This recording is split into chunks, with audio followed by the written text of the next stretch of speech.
The haunted palace എന്ന K ഡ്രാമയുടെ first എപ്പിസോഡാണ് ഇന്നത്തെ വീഡിയോ. നമ്മൾ മെയിനായിട്ട് ചാനലിൽ ലോങ് വീഡിയോ ഇടാത്തത് കോപ്പിറൈറ്റ് ഇഷ്യൂ കാരണമാണ്. നമ്മൾ സെക്കൻഡ് എപ്പിസോഡ് ഇടുമ്പോഴേക്കും ഫസ്റ്റ് എപ്പിസോഡ് കോപ്പിറൈറ്റ് കാരണം റിമൂവ് ആയി പോകും. സോ ഈ വീഡിയോയിൽ അങ്ങനെ ഒരു ഇഷ്യൂ വരില്ലെന്ന് പ്രതീക്ഷിക്കാം. നമുക്ക് കണ്ടിന്യൂ ചെയ്യാൻ പറ്റുമെങ്കിൽ എല്ലാ എപ്പിസോഡും ഇടാം.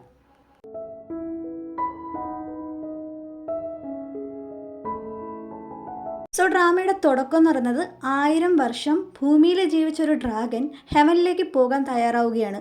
ആ സമയത്ത് ഒരു കുട്ടി അതിനെ കാണുകയാണ്. അതോടുകൂടി തൻ്റെ 1000 വർഷത്തെ തപസ് വെറുതെ ആവുകയും തിരിച്ച് ഭൂമിയിലേക്ക് പോയി മനുഷ്യരൂപത്തിൽ ഇമൂഗിയായിട്ട് ജീവിക്കേണ്ടി വരുന്നു. തൻ്റെ 1000 വർഷത്തെ തപസ് വെറുതെ ആയി പോയതുകൊണ്ട് തന്നെ ഇമുഗിക്ക് അതിന് കാരണക്കാരായ മനുഷ്യരോട് വെറുപ്പും വൈരാഗ്യവും ഉണ്ടാകും. അങ്ങനെ ഇമുഗി എവിടേക്ക് പോകുന്നോ അവിടെ എല്ലാം ദുരിതം മാത്രമാകും. അങ്ങനെ ഇമുഗിയുടെ ഈ കഥ ആ നാട്ടിലെ ഒരു മന്ത്രവാദിനി മുത്തശ്ശി അവരുടെ കൊച്ചുമകൾക്ക് പറഞ്ഞു കൊടുത്തോണ്ടിരിക്കുകയാണ്. ഈ കുട്ടിയാണ് നമ്മുടെ നായിക. അപ്പോഴാണ് ഈ കുട്ടി വിചാരിക്കുന്നത് അവള് കൂട്ടുകൂടിയ പുള്ളിക്കാരനാണ് ഈ പറയുന്ന ഇമുഗി. അപ്പോഴേക്കും ഇവളുടെ പിന്നാലെ തന്നെ ഈ ഇമുഗി കൂടിയിരിക്കും. അവിടെ സീൻ കട്ടാകുമ്പോൾ ഇനി 13 വർഷത്തിന് ശേഷമുള്ള ഒരു രാജകൊട്ടാരമാണ് കാണിക്കുന്നത്. അവിടെ രാജാവ് ധൃതിപ്പെട്ട് തൻ്റെ മകൻ്റെ അടുത്തേക്ക് പോവുകയാണ്. ഈ കുട്ടിയുടെ ശരീരത്തിൽ ഒരു ആത്മാവ് കയറിയിരിക്കുകയാണ്. അതുകൊണ്ട് തന്നെ ഇവ ചുറ്റുമുള്ളവരെ ഉപദ്രവിക്കാൻ തുടങ്ങും. അപ്പോൾ ഈ പ്രശ്നത്തിനൊരു പരിഹാരം കണ്ടെത്തണമെന്ന് രാജാവ് തൻ്റെ ഉറ്റ സേവകനായ യൂൻഗ്യാപ്പിനോട് പറയും. ഇനി കാണിക്കുന്നത് യോരിയാണ്. 13 വർഷത്തിന് ശേഷം ഇപ്പോൾ അവളുടെ ജോലി എന്നത് കണ്ണാടിയൊക്കെ നിർമ്മിച്ചു കൊടുക്കുന്നതാണ്. ഈ സമയം രാജാവ് യൂൻഗ്യാപ്പിനോട് അയാൾക്ക് ഈ പ്രേതത്തിലോ ആത്മാവിലോ ഒന്നും ഒരു വിശ്വാസവും ഇല്ലെന്ന് പറഞ്ഞ് തർക്കിച്ചുകൊണ്ടിരിക്കും. നല്ലൊരു വൈദ്യനെ കണ്ടെത്തിയാൽ ഈ ഒരു പ്രശ്നത്തിന് പരിഹാരമാകുമെന്ന് രാജാവ് പറയും. ആ സമയത്ത് യൂൻഗ്യാപ്പ് ചില സമയമൊക്കെ നമ്മൾ ആത്മാവിനെ വിശ്വസിച്ചേ പറ്റുള്ളൂ എന്നൊക്കെ പറയും. അങ്ങനെ യോരിയാണെങ്കിൽ ചോയ് എന്ന് പറയുന്ന രാജ്യപ്രമുഖൻ്റെ വീട്ടിൽ ഗ്ലാസ്സൊക്കെ വിറ്റിട്ട് തിരിച്ചു വരുമ്പോൾ അവിടെ ഒരു ഒറ്റക്കാലിൻ്റെ ആത്മാവ് പോകുന്നത് കാണും. ഈ ഒറ്റക്കാലൻ പ്രേതത്തിൻ്റെ സാന്നിധ്യം ഉള്ളതുകൊണ്ട് തന്നെ ചോയുടെ മകൾ രോഗം വന്ന് കിടപ്പാണ്. അങ്ങനെ ഈ ഒറ്റക്കാലൻ പ്രേതം ചോയുടെ മകളെ കൊല്ലാൻ വേണ്ടി നോക്കുമ്പോൾ യോരി വന്നത് തടുക്കും. അവൾ അവളുടെ മുത്തശ്ശിയിൽ നിന്നും പഠിച്ച മന്ത്രവിദ്യകളൊക്കെ കൊണ്ട് ഈ ആത്മാവിനെ അടിക്കാൻ തുടങ്ങും. അവൾ ഈ ആത്മാവിനോട് പറയും, നിങ്ങളെ ആൾക്കാരെയൊക്കെ ഉപദ്രവിച്ച് ഇങ്ങനെ കൊല്ലാനൊക്കെ നോക്കിയാൽ ഒരു ഈവിൾ സ്പിരിറ്റായി മാറും, നിങ്ങൾക്ക് മോക്ഷം കിട്ടാൻ വേണ്ടി ഞാൻ സഹായിക്കാമെന്ന്. അതും പറഞ്ഞ് അവൾ ഈ ഒറ്റക്കാലൻ പ്രേതത്തിന് നേരെ കൈനീട്ടുമ്പോൾ അവൻ അത് വിസമ്മതിച്ചിട്ട് നേരെ ആ പെൺകുട്ടിയുടെ ദേഹത്ത് കയറും. കാര്യം ഈ പെൺകുട്ടിയുടെ അച്ഛനാണ് ഇയാളെ കൊന്നത്. അതിൻ്റെ പ്രതികാരം തീർക്കാൻ വേണ്ടിയാണ് അയാൾ ആ പെൺകുട്ടിയെ കൊല്ലാൻ നോക്കുന്നത്. യോരി എന്നിട്ടും ആ പെൺകുട്ടിയെ പിന്തുടർന്ന് പിന്നാലെ പോകും. അവളുടെ കയ്യിലുള്ളൊരു കല്ലിൻ്റെ ശക്തി കൊണ്ട് ആ ഒറ്റക്കാലം പ്രേതത്തെ പുറത്തെടുക്കും. പ്രേതത്തിനെ പുറത്തെടുക്കുമെങ്കിലും അതിൻ്റെ കൈതട്ടി അവളുടെ കയ്യിലുള്ള മാന്ത്രിക കല്ല് പുറത്തേക്ക് പോകും. പിന്നെ അതെടുക്കാൻ വേണ്ടി പ്രേതവും അവളും തമ്മിലൊരു മൽപ്പിടുത്തമാകും. ഇതെല്ലാം കണ്ട് ആസ്വദിച്ചുകൊണ്ട് മുകളിലൊരാൾ ഇരിപ്പുണ്ട്, നമ്മുടെ ഇമുഗി. ഇമുഗി യോരിയോട് പറയുവാണ്, ഇനി സമയം വൈകിട്ടില്ല, നിന്നെ ഞാൻ സഹായിക്കാം. എന്നെ നിന്റെ ശരീരത്തിൽ കയറ്റിയിട്ട് ഹെവനിലോട്ട് പോകാൻ സഹായിച്ചാൽ മാത്രം മതി. ഞാൻ ചെത്താലും നിന്നെ സഹായിക്കലട പട്ടി എന്ന ആറ്റിറ്റ്യൂഡിൽ യോരി ആ പ്രേതത്തെ പിടിച്ചു മാറ്റും. ആ ഗ്യാപ്പിൽ ആ പ്രേതം എവിടെയോ ഒളിച്ചോടും. യോരി അതിനെ തപ്പി അതിൻ്റെ പിന്നാലെ പോകും.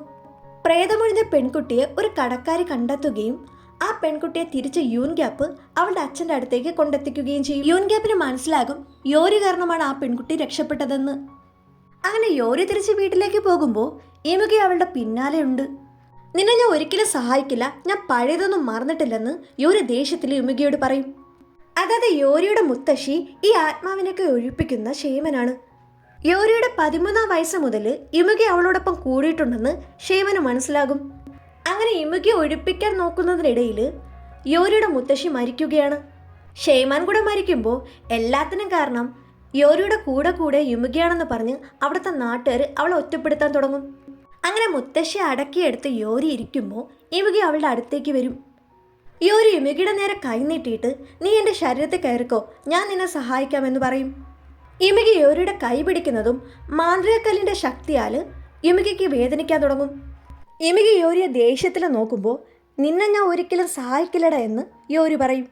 അങ്ങനെ ഒരു ദിവസം ഈ രാജ്ഞിയുടെ മാതാവും സഹോദരനും ഈ കുഞ്ഞിനെ കാണാൻ വേണ്ടി കൊട്ടാരത്തിലേക്ക് വരും. ഞങ്ങൾക്ക് ഈ വാതിൽ തുറക്കാൻ കഴിയില്ലെന്ന് തോഴിമാർ പറയുമ്പോൾ ആ വാതിൽ തുറന്ന് കണ്ടേ പറ്റുള്ളൂ എന്ന് ഈ രാജാമാതാവ് പറയും. അപ്പോഴേക്കും അവിടേക്ക് രാജാവ് വന്നിട്ട് വാതിലിപ്പോൾ തുറക്കുന്നത് ശരിയല്ല, കുഞ്ഞിന് സുഖമില്ലെന്നൊക്കെ പറഞ്ഞ് ഈ രാജാമാതാവിനെ മടക്കി അയക്കാൻ നോക്കും. ഞാൻ എൻ്റെ കൊച്ചുമോനെ കണ്ടിട്ടേ പോകുന്നുള്ളൂ എന്ന വാശിയിൽ ഈ രാജാമാതാവ് നിൽക്കും. അപ്പോഴാണ് പെട്ടെന്ന് വാതിൻ്റെ അവിടെ ഒരു അലർച്ചയും രക്തക്കറയും ഇവർ കാണുന്നത്. ആ രക്തക്കറയുടെ പിന്നാലെ ദുർഗന്ധവും വരാൻ തുടങ്ങും. അതൊക്കെ കാണുമ്പോൾ ഈ രാജാമാതാവിന് എന്തോ ഒരു പഴയ ഓർമ്മ വരും. അവർ പിന്നെ അവിടെ നിൽക്കാതെ ഓടും. രാജാവ് രാജ്ഞിയും വാതിൽ തുറന്ന് അവരുടെ മകനെ നോക്കുമ്പോൾ ആ മുറി മുഴുവൻ കോലാഹലമാക്കി രക്തക്കറയുമാക്കി ബോധമില്ലാതെ അവരുടെ മകൻ കിടക്കും. രാജാവ് ഒരു നിസ്സഹായ അവസ്ഥയിൽ നിൽക്കും. യോരി എന്ന പെൺകുട്ടിയെ കൊണ്ട് ആത്മാവിനെ ഒഴിപ്പിക്കുന്ന കാര്യം ആ രാജ്യപ്രമുഖനായ ചോയിയോട് യൂൻഗ്യാപ്പ് പറയും. യൂൻഗ്യാപ്പ് അവിടെ നിന്ന് പോകാനൊരുങ്ങുമ്പോൾ ചോയുടെ മകൾ യോരി അവിടെ നിന്ന് മറന്നു വെച്ചിട്ട് പോയ ഗ്ലാസിൻ്റെ സാധനങ്ങളൊക്കെ തിരികെ കൊടുക്കും. യോരിയുമായിട്ട് എന്താ അടുപ്പമെന്ന ഒരു കൗതുകത്തിന് ചോയുടെ മകൾ ചോദിക്കുമ്പോൾ അവൾ എൻ്റെ സഹോദരിയെ പോലെയാണെന്ന് യൂൻഗ്യാപ്പ് പറയും. അങ്ങനെ യോരിയെ തപ്പി ഇറങ്ങുമ്പോൾ ഒരു കടക്കാരിയുമായിട്ട് ബാർഗെയിൻ ചെയ്യുന്നത് യൂൻഗ്യാപ്പ് കാണും. എനിക്ക് സാധനം വില കുറച്ച് നൽകിയില്ലെങ്കിൽ ഇവിടെ കിടന്ന് കറങ്ങുന്ന നിങ്ങളുടെ അമ്മായിയമ്മയുടെ പ്രേതം നിങ്ങൾ ഉപദ്രവിക്കുമെന്നൊക്കെ അവൾ ഇവരെ പേടിപ്പിക്കും. ആ കടക്കാരിയാണെങ്കിൽ ഇന്ന് നീ ഇത് കൊണ്ടുപോയി തിന്നെന്ന് പറഞ്ഞ് സാധനം കൊടുക്കും. നിനക്കൊരു മാറ്റവുമില്ല, നീ പഴയതുപോലെ തന്നെയെന്ന് പറഞ്ഞുകൊണ്ട് യൂൻഗ്യാപ്പ് യോരിയുടെ അടുത്തേക്ക് ചെല്ലും. യൂൻഗ്യാപ്പും യോരിയും തമ്മിലുള്ളൊരു ഫ്ലാഷ് ബാക്ക് അപ്പോൾ കാണിക്കും. ചെറുപ്പത്തിൽ ആരും കളിക്കാൻ കൂട്ടാതെ യോരിയെ ഒറ്റപ്പെടുത്തുമ്പോൾ അവളെ സഹായിക്കാനും കൂടെ കൂട്ടാനുമൊക്കെ നോക്കുന്നത് യൂൻഗ്യാപ്പാണ്. ഈ മരത്തിലെ പഴം ഞാൻ നിനക്ക് പറിച്ചു തരാമെന്ന് പറഞ്ഞ് യൂൻഗ്യാപ്പ് മരത്തിൽ കയറുമ്പോഴാണ് അതിന് തൊട്ടടുത്തായിട്ട് ഇമുകി നിൽക്കുന്നത് യോരി കാണുന്നത്. യോരിയെ ആര് സഹായിച്ചാലും ഇമുകി അവരെ ഉപദ്രവിക്കുമെന്ന് യോരിക്കറിയാം. അങ്ങനെ തന്നെ ഇമുകി കാരണം യൂൻഗ്യാപ്പ് മരത്തിൽ നിന്നും താഴെ വീഴും. അങ്ങനെ വർഷങ്ങൾക്കിപ്പുറം യൂൻഗ്യാപ്പിനെ കാണുമ്പോൾ യോരിക്ക് ഒരുപാട് സന്തോഷമാകും. അങ്ങനെ അവരിങ്ങനെ സംസാരിച്ച് വരുമ്പോൾ യൂൻഗ്യാപ്പ് യോരിയെ രാജകൊട്ടാരത്തിനടുത്തേക്ക് കൊണ്ടുപോകുന്ന കാര്യമൊക്കെ ഇങ്ങനെ സൂചിപ്പിക്കും.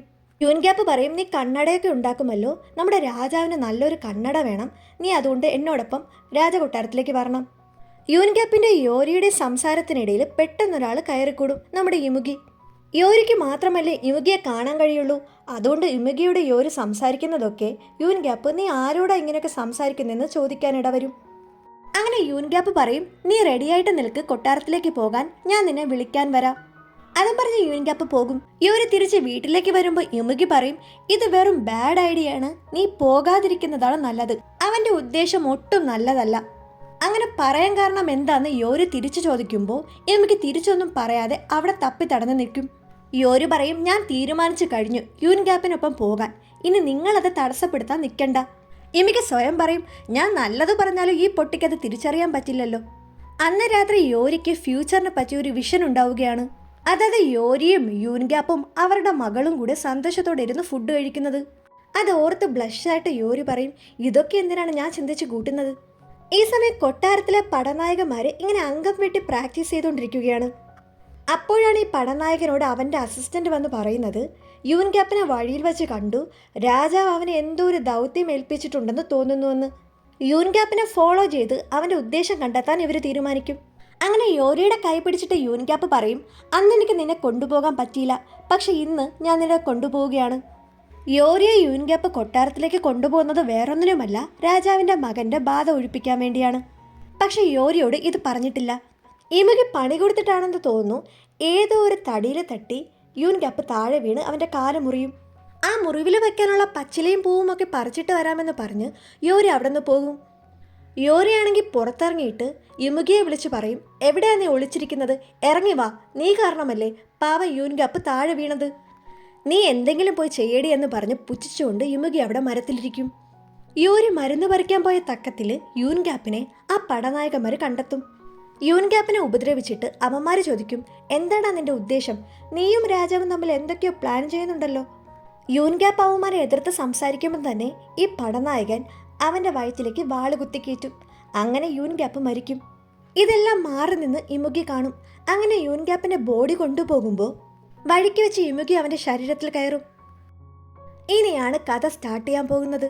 നമ്മുടെ ചാനലിന് മുമ്പിട്ട മിസ്റ്റർ ക്യൂൻ എന്ന ഡ്രാമയുടെ അതേ കഥ പോലെയാണ് ഇത് പോകുന്നത്.